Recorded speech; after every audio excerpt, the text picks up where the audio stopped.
सत श्री अकाल। मेरा नाम है गुरप्रीत कौर और मैं हूँ संवाद इंडिया न्यूज़ चैनल से। आज हम आए हैं वार्ड नंबर 104 के प्रत्याशी से आपको रूबरू कराने। आइए जानते हैं उनसे। मैम, आपका नाम? मेरा नाम आकृति कौर थापर। मैं ward number 104 Janakpuri Bharatiya Janata party की प्रत्याशी। अगर आप अपने वार्ड की आपके वार्ड की क्या क्या समस्याएं चल रही हैं बताएं। देखिए, हमारे वार्ड में काफ़ी सारी चीज़ें रुकी हुई हैं, लेकिन जो हमारे पहले यहाँ के नगर निगम जो रह चुके हैं उन्होंने बहुत अच्छा काम किया है।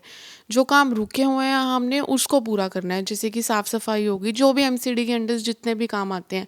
जैसे केजरीवाल जी ने पेंशन सबकी रोकी हुई है, विडोज़ की, ये सब। तो ये सारी कंप्लेंट्स हमें सुनने को मिलती हैं।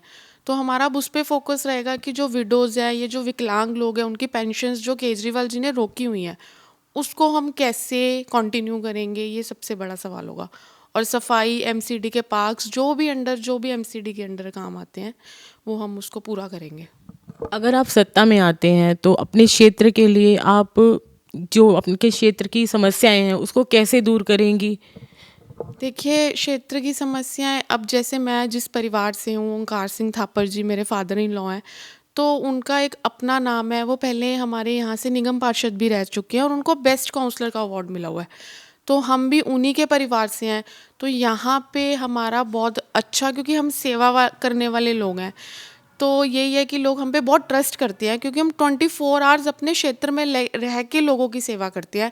चाहे हमने इलेक्शंस लड़ी हैं चाहे नहीं लड़ी, फिर भी हम लोगों की दिन रात सेवा करते हैं। तो मुझे नहीं लगता कि अगर मैं यहाँ से निगम पार्षद चुन के आती हूँ कि लोगों को कोई प्रॉब्लम होगी काम करवाने में।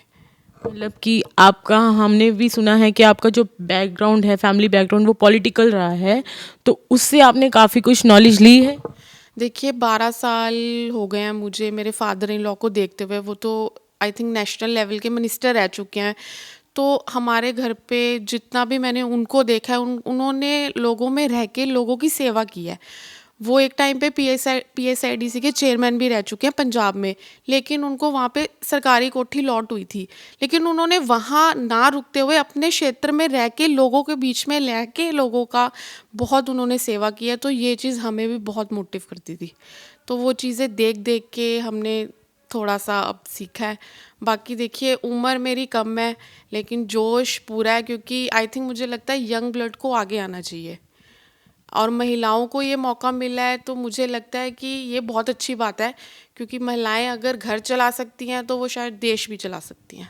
जी, मतलब आप यूथ के लिए कुछ ऐसे कार्य करेंगे जैसे आजकल स्कूलों में हैं, एमसीडी के स्कूल्स हैं, तो आप यूथ के लिए, जो आने वाली जनरेशन है, उसके लिए क्या क्या कार्य करेंगे? देखिए, यूथ के लिए उनकी एजुकेशन पे हम ध्यान देंगे कि एजुकेशन प्लस ये है कि केजरीवाल जी बोलते हैं कि हमने स्कूल बनाए, हमने कॉलेजेस बनाए, पर मुझे आप ये बता दीजिए उन्होंने कहाँ बनाए। सिर्फ एक स्कूल को पेंट कराने से आप ये नहीं बोल सकते कि हमने स्कूल बनाया है। आप पहले ये जानिए कि वो स्कूल किसने बनाया है। आप मेरी बात समझ रहे हैं कि वो स्कूल किसने बनाया है। तो मुझे लगता है जो केजरीवाल जी बोलते हैं वो करते कुछ है नहीं। वो खुद भी टोपी पहनते हैं और दूसरों को भी टोपी पहनाते हैं। मतलब कि आप चाहते हैं जब आप सत्ता में आएंगे तो यूथ के लिए जो शिक्षा के क्षेत्र में है उसके लिए आपका पहला कदम होगा। बिल्कुल, देखिए, एजुकेशन आजकल के टाइम पे बहुत इम्पॉर्टेंट है। तो हमारा यही फोकस रहेगा कि बच्चों की एजुकेशन, जो स्कूल में जो साफ़ सफाई है, क्योंकि हेल्थ भी बहुत इम्पॉर्टेंट है हर सबके लिए, चाहे वो बड़ा बुजुर्ग हो चाहे वो बच्चा हो। तो हमारा जो भी फ़र्ज़, जो भी हमारे अंडर जो भी काम आएगा उसको हम पूरा कोशिश नहीं, मतलब पूरा करके ही दिखाएंगे। ये मेरा वो कहना है। मतलब कि आपका ये कहना है।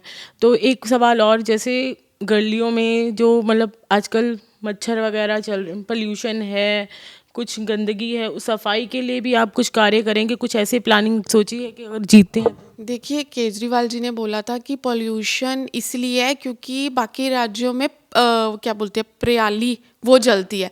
अब वो वहाँ की, पंजाब में ये चीज़ें हैं, अब वो पंजाब में उन्हीं की सरकार है, आम आदमी की। तो अब वो ये नहीं बोल सकते कि दूसरे राज्यों के लोग पराली जलाते हैं, इसलिए वो पोल्यूशन फैलता है, क्योंकि वहाँ पे भी उन्हीं की सरकार है। तो पहले उनको सोच समझ के बोलना चाहिए, हम तो जो कार्य करेंगे वो करेंगी, हर चीज़ का हम ध्यान रखेंगे, चाहे वो साफ़ सफाई हो, चाहे पोल्यूशन हो। बाकी ये है कि सबको साथ मिलके ये काम करना चाहिए, क्योंकि हमारे अकेले काम करने से कुछ नहीं होगा। जनता को भी हमें पूरा समर्थन देना चाहिए, हमें सपोर्ट करना चाहिए, क्योंकि सबका साथ सबका विकास। और एक बात और, जो मतलब जनता है, आपके जो अनदर पॉलिटिकल जो पार्टी खड़ी है, प्रत्याशी जो भी खड़े हैं आपके, उसके मुकाबले आपको जनता क्यों वोट दे? देखिए, जो हमारे ऑपोजिशन में हैं वो हमारे यहीं के ही हैं। तो यहाँ पे सबको पता है कि हमने लोगों की कितनी सेवा की है और हम कितने सालों से, आप मानोगे मेरे फादर इन लॉ 45 ईयर्स से इस लाइन में, और वो 45 ईयर्स से लोगों की सेवा में लगे हुए हैं। उनके एक्सपायर के बाद मेरे हस्बैंड इस लाइन में आए हैं, वो भी दिन रात लोगों की सेवा में ही लगे रहते हैं। एक एक कॉल पे ही आप मानोगे कि अगर हमें कोई भी कॉल आता है, हम उसी टाइम कॉल पिक करके उनका काम करवाते ही करवाते हैं। अभी हमारा पीछे राउंड हुआ है, हमारे राउंड पे 800 लोग था। अगर हमने लोगों की सेवा की है, अगर हमने लोगों के काम किए, इसीलिए आज लोग हमें इतना प्यार देते हैं, इतना हमें समर्थन देते हैं। हमने जितनी भी इलेक्शंस लड़ी हैं, चाहे मेरे फादर इन लॉ हो, चाहे मेरे हस्बैंड हो, हमने सबसे ज़्यादा वोटों में विजय पाई है।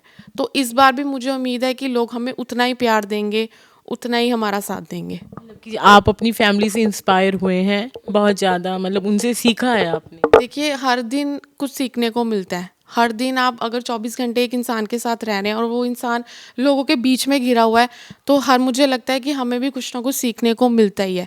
तो मैंने अपनी फैमिली से, अपने हस्बैंड से, अपने फादर इन लॉ से बहुत कुछ सीखा है, और अभी मुझे सीखना भी है। मैं ये नहीं बोलूँगी कि मैंने सीख लिया तो मुझे कुछ, जितने आप लोगों से मिलोगे हर चीज़ मुझे सीखने को मिलती है। तो मैं हर चीज़ को अच्छे पॉजिटिव वे में लेके मैं लोगों का काम करूँगी, लोगों की सेवा करूँगी। और मैं ये भी कहना चाहती हूँ कि आने वाले 5 साल नहीं, हम जितने साल भी होंगे, हम लोगों की सेवा करेंगे। जी, मतलब अगर आप जीतते हैं तो आपका क्या एजेंडा रहेगा आगे? आपकी जो सरकार पार्टी आएगी उसका क्या एजेंडा रहेगा? देखिए, एजेंडा यही है कि हम जो भी एमसीडी के अंडर जो भी काम आएंगे, मेन पेंशन्स रुकी हुई हैं या साफ़ सफाई नहीं है, जो भी लोगों के दुख दर्द हैं वो हमने सुने हैं कैंपेनिंग में। तो हमारा यही मोटिव है कि पहले लोगों के दुख दर्द जो हैं उनको हम सॉल्व करें। लोगों की जो परेशानियाँ हैं, लोग इतने सालों से परेशान हैं, हम उसको सॉल्व करें। तो हमारा यही मोटिव रहेगा। बाकी मोदी जी सबके फेवरेट है। मोदी जी है, घर घर हर हर मोदी है ही हैं वो।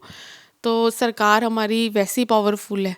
तो बस यही कहना चाहती हूँ। जी, और आप जनता को कोई संदेश देना चाहेंगे, जो जनता आपको देख रही है और जो आपको पहचाने? देखिए, जनता को मैं एक ही अपील करना चाहती हूँ कि वोट ज़रूर दें।